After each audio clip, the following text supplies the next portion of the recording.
kulankan oo soconaya 3 maalmood ee la soo dhaafay waxa maanta lagu soo gabagabeeyay magaalada Nairobi ee xarunta wadanka Kenya waxaana kulanka ka soo qayb galay xubnaha saxiixa qariirada nabadda ama road mapka inkastoo uusan ka dhex muuqan madaxweynaha dawladda ku meel gaarka Soomaaliya Shariif Sheekh Axmed waxa goobta kulanka uu ka socdo laga dareemayay isqabqabsi iyo buuq iyo sawaxanaad u fara badan ka hor inta aan lagu heshiinin qodobada la soo bandhigay qodobada inta badan la isku mari waayay ayaa lagu tilmaamay inay ahaayeen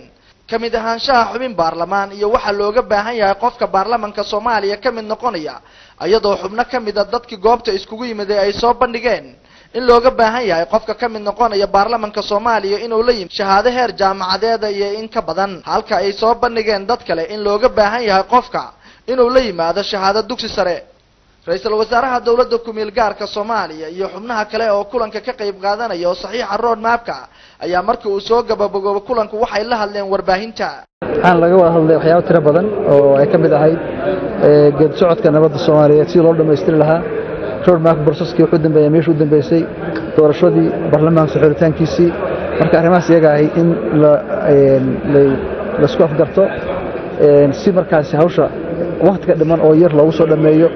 arrintaasna baan fiican baa laga gaaray meel fiican baa ayay maraysaa wuxuu ahaa wada hadal aad u adag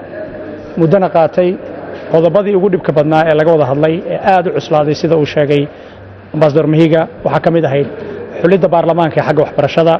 shalay iyo daraad waxa laga hadlayay arrinta socodka nabadda sida loo dhameystiri lahaa arrinta road map maadaama waqti gabagaba lagu jiro waxaana la go'aansaday ilaa 20 in la dhameystiro waxa la wixii shaqo taagan ma kullu qodobooyin badan baa laga hadlay wixii laga hadlay oo dhan kulligood waa laga doodayay waxaana la raadinayay habka ugu fiican oo lagu dhameystiri karo ugu dambeynna ergiga qaramada midoobay u qaabilsan arrimaha Soomaaliya Augustina Mahiga ayaa ka hadlaya waxa kulanka looga hadlay